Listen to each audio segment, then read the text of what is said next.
Crăiasa zăpezii, grădina femeii care știa să facă farmece. Ce s-a întâmplat oare cu Greta când Carl nu s-a mai întors? Unde s-o fi dus Carl? Nimeni nu știa.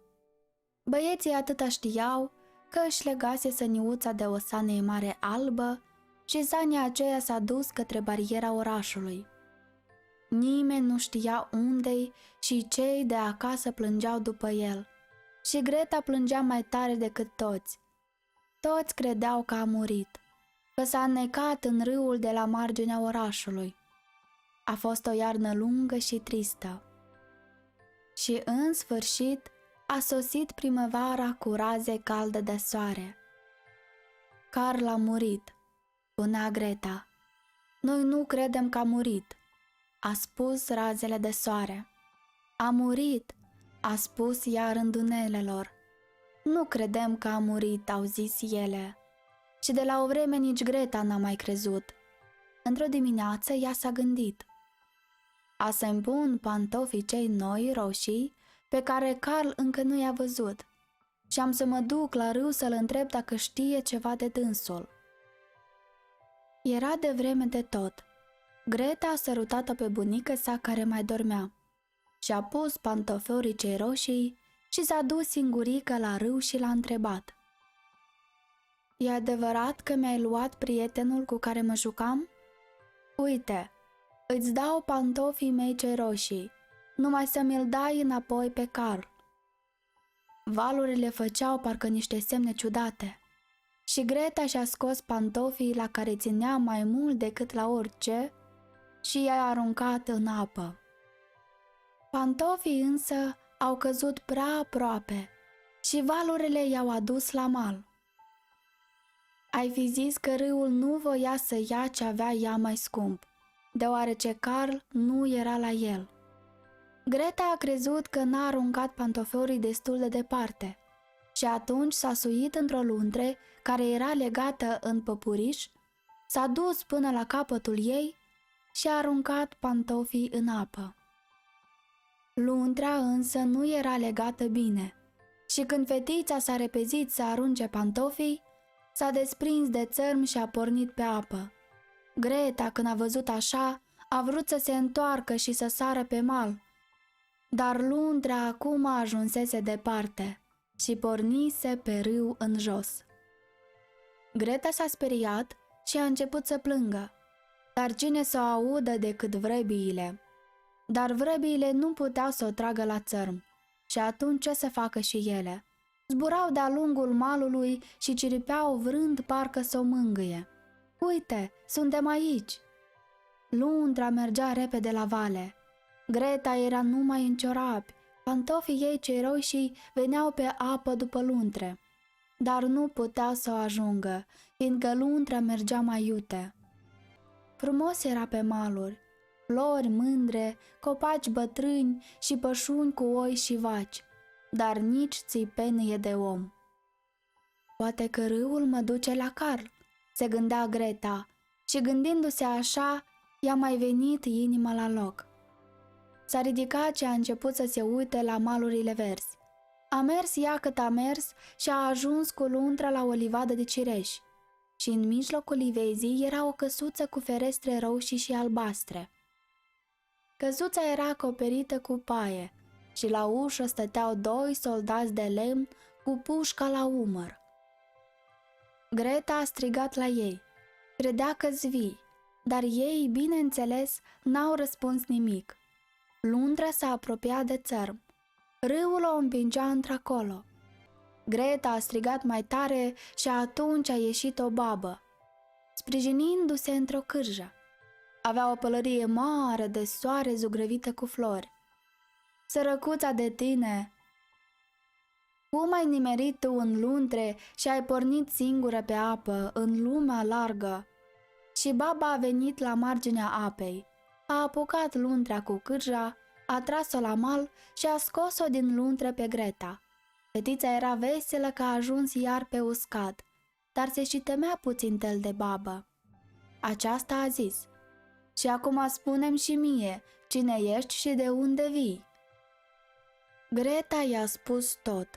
Baba asculta, dădea din cap și zicea numai Și când Greta a isprăvit de povestit și a întrebat-o dacă nu l-a văzut cumva pe Carl, baba a răspuns că n-a trecut pe acolo, dar că are să vie el, să se uite la flori, că-s mai frumoase decât toate cărțile cu poze și fiecare din ele știe câte o poveste. Și baba a luat-o pe Greta de mână și s-a dus cu ea în casă și a încuiat ușa după ce au intrat. Ferestrele erau foarte sus și geamurile erau roșii, albastre și galbene. O lumină tare ciudată pătrundea prin ele.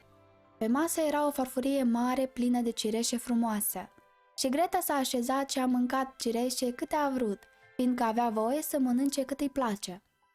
Pe când mânca, baba a peptănat-o cu un peptene de aur și părul s-a cărleonțat și a căpătat o strălucire minunată. Și chipul fetiței, rotund și bucălat, era ca trandafirul. De mult mi-am dorit o fetiță drăgălașă, așa ca tine, a spus baba. Ai să vezi ce bine avem să ne împăcăm noi împreună. Și tot peptănându-i baba părul, Greta a uitat de prietenul ei Carl, fiindcă baba făcea farmece, dar nu era o vrăjitoare rea. Vrăjea numai așa, ca să-și treacă vremea și să trăiască mulțumită. Și ar fi vrut să rămână Greta la dânsa, fiindcă îi plăcea fetița.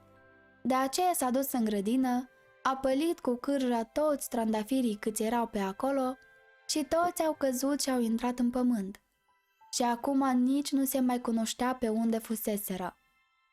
Pasăminte, baba se temea că Greta, când are să vadă trandafirii, are să se gândească la trandafirii ei de acasă și atunci are să-și aducă aminte de Carl și are să fugă.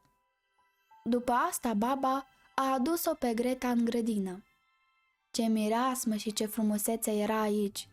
Toate florile de pe lume și din toate anotimpurile le găseai aici înflorite. Nici o carte cu poze nu era mai frumoasă. Greta a sărit în sus de bucurie și s-a jucat prin grădină până seara. Când soarele s-a lăsat după cireș, apoi s-a culcat într-un pat cu perne de mătasă roșie, brodate cu toporași, și a dormit și a visat tot visuri frumoase, cum visează numai o crăiasă în ziua nunții.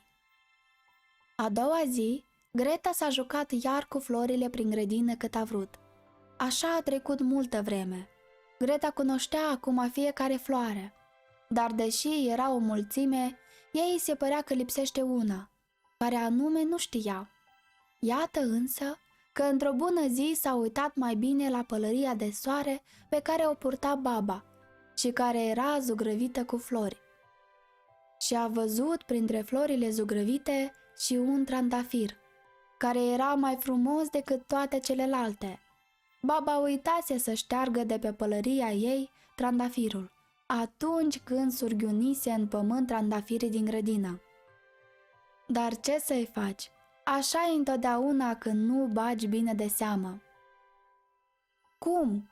A spus Greta. Să nu fie oare aici niciun trandafir?